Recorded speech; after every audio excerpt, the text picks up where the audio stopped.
Good afternoon, it's Tony Hayes from Paranormal Investigation UK. Today we're looking at a case that's come in today on the 21st of October 2022 from somebody that we've, friend client from, I think just over 3 years ago, so we do have a long-standing relationship with this client. The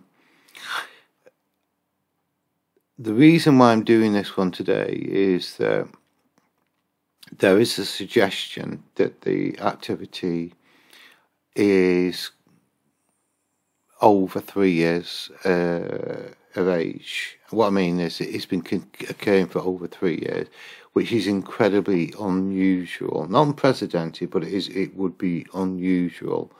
So generally, cases just arrive from nowhere spontaneously and spontaneously disappear. It just is quickly from anything between a couple of weeks to maybe 6 months maximum. Once it moves in towards the 12-month and beyond barrier, there is less and less cases. So, for example, if I took a typical database of 100 cases, 95% of them would be over and done with within 12 weeks. The phenomenon occurs, then disappears. That leaves us with a small 5%, and then 5%, 2 of them, maybe 3 of them, 3 of them will disappear within 6 months. 1 of them will disappear, be gone completely by 12 months, and you're left with 1 that's longer than I've only had 1 case in 5, maybe 6 years, which has gone on for 18 months. So I'm always going to be suspicious with suggestion of 3 years. It's possible that there are periods of inactivity. So, for example, it's busy for 6-8 weeks, disappears for 6 months, then it's back again. That is different, and I think this is why a timeline is so important. Even when nothing's occurring, it isn't hard to put a date and saying nothing's happening, then it is date, time, accuracy, photograph the event if possible, that type of thing. Right, so that's got that little lot out of the way. When we're looking at cases that are suggestive of historical, almost like a residual imprinted phenomena, which is in the case of most of the major historical hauntings that carry on for decades, if not centuries. When we're dealing with phenomena, we must therefore be dealing with some type of energy. You can't move things on thought alone. You can't get up to mischief. A spook can't do anything without some form of energy. And there's an energy involved. It's got to be some type of energy manipulation. It's got to take place. And one of the things that we've been researching for a great deal of years now is trying to measure that type of energy, understand it more.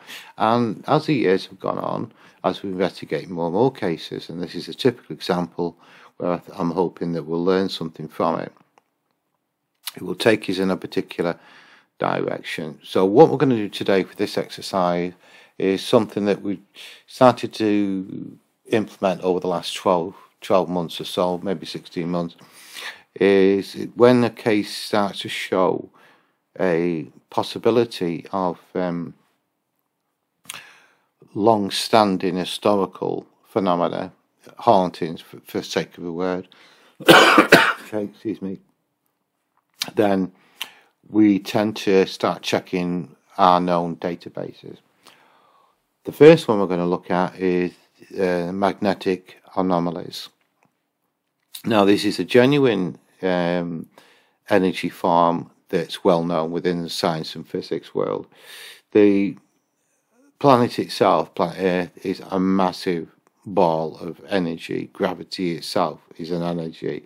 There's all sorts of protons, neutrons, and electrons flying around the universe. And when it is that strange things start to occur, there has to be some sort of energy manipulation for make it happen. The most famous geopathic or magnetic anomaly is the San Gennaro fault, which is in Florida.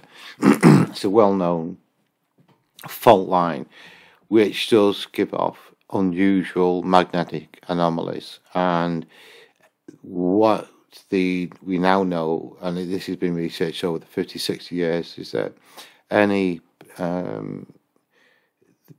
properties, either business or private housing, that's located close to or on the fault line is experienced well above the normal levels of what we would consider to be paranormal. Paranormal meaning we just simply haven't got a scientific explanation for it.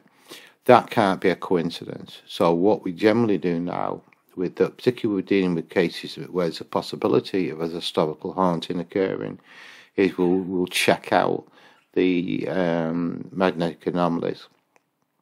It's generally a colour-based system. If you look to your left, the redder it is, the hotter the anomaly.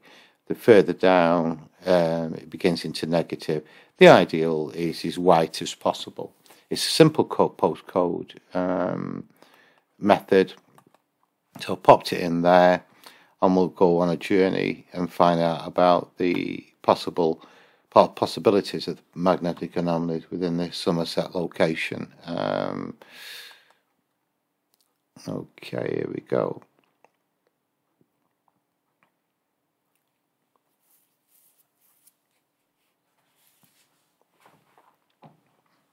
Somerset, it's going to take a few seconds just to configure. Somerset itself is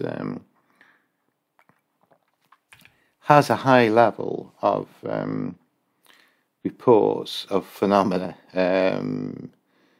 I know a few groups down there, so I'm just going to widen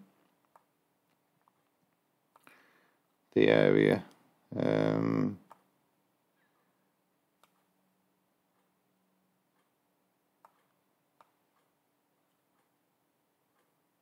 Okay.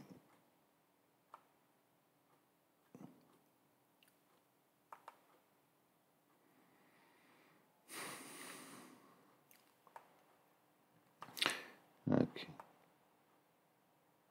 As I get closer, you begin to get a better idea. So yellow is around here. I have more recently dealt with a case in Cheshire, England, where we've got this magnetic anomaly here and we've got one there, and the building itself, which is a business property, which is directly in the middle of both of them, we're experiencing strange phenomena, which in principle, it's only been open 2 years and it's experienced phenomena all the way through there. Is it a coincidence? We simply don't know. So I thought I'd just mention that. So as we get closer, it's on the border. If I got the right place here.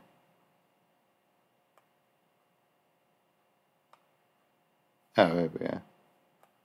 Postcode.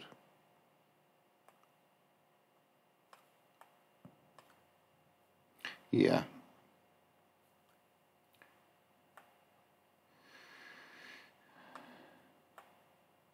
That's interesting.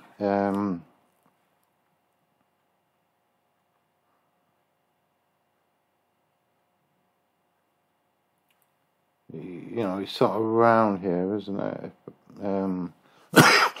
Excuse me.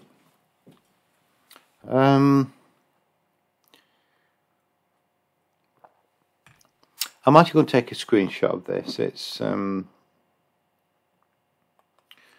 It's interesting.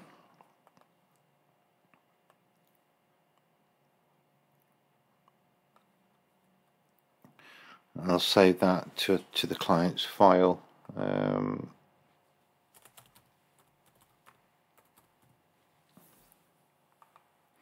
But you know, don't.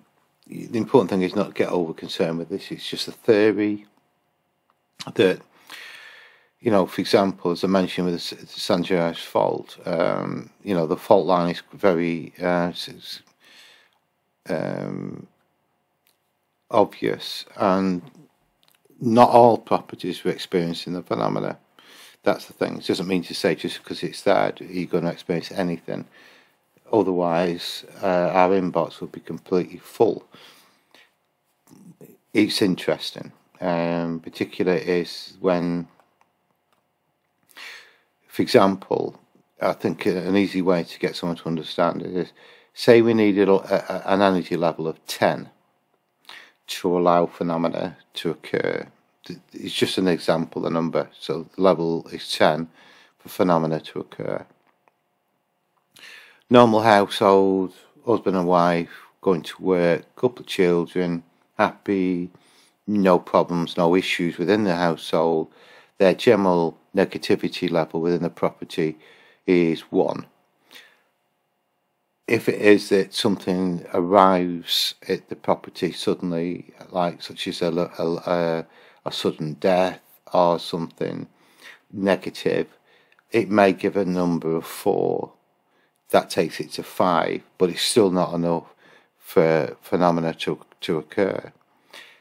If the household is running 6 or 7, the energy levels, because of past trauma, you know, relationship breakdown, financial issues, deaths of friends or loved ones, that type of thing, maybe, you know, we often find with domestic and abuse victims is that the experience a particular type of phenomena, and say that's running at 8 or 9.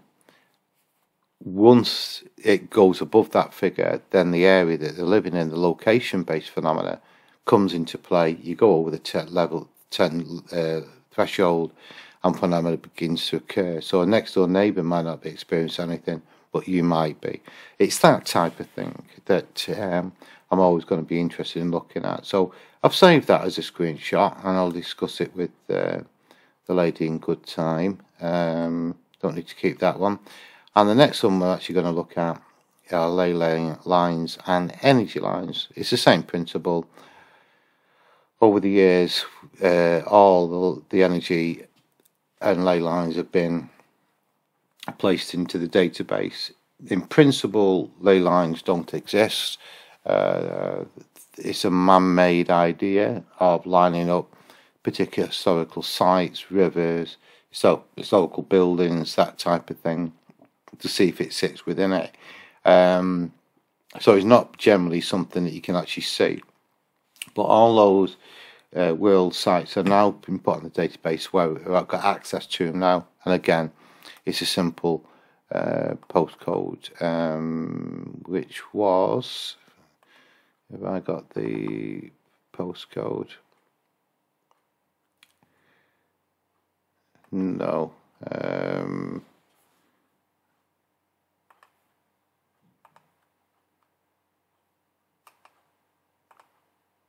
No. Right, okay. Right, I'm just going to pause that for a second.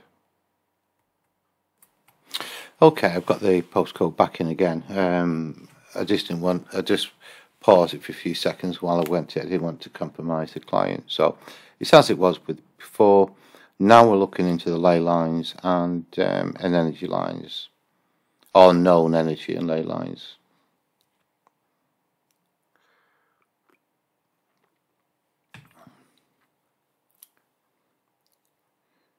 Okay.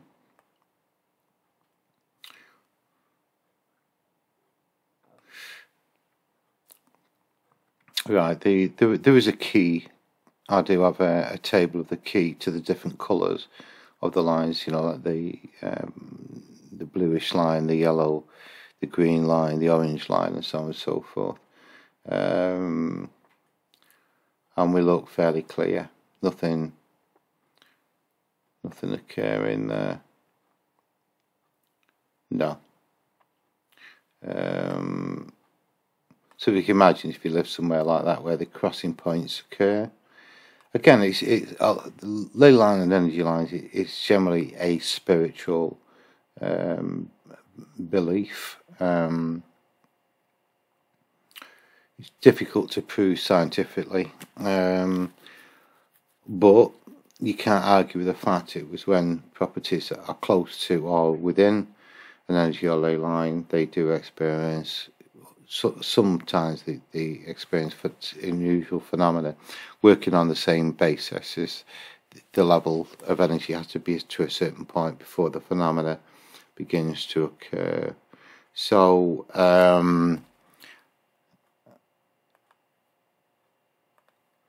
I will take a screenshot of that.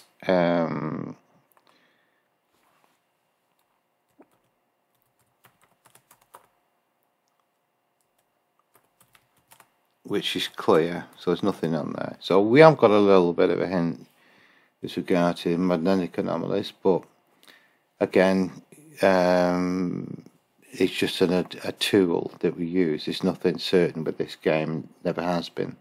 So anyway, I'll end the movie there. Hopefully that's useful, and I'll speak to you soon. Bye.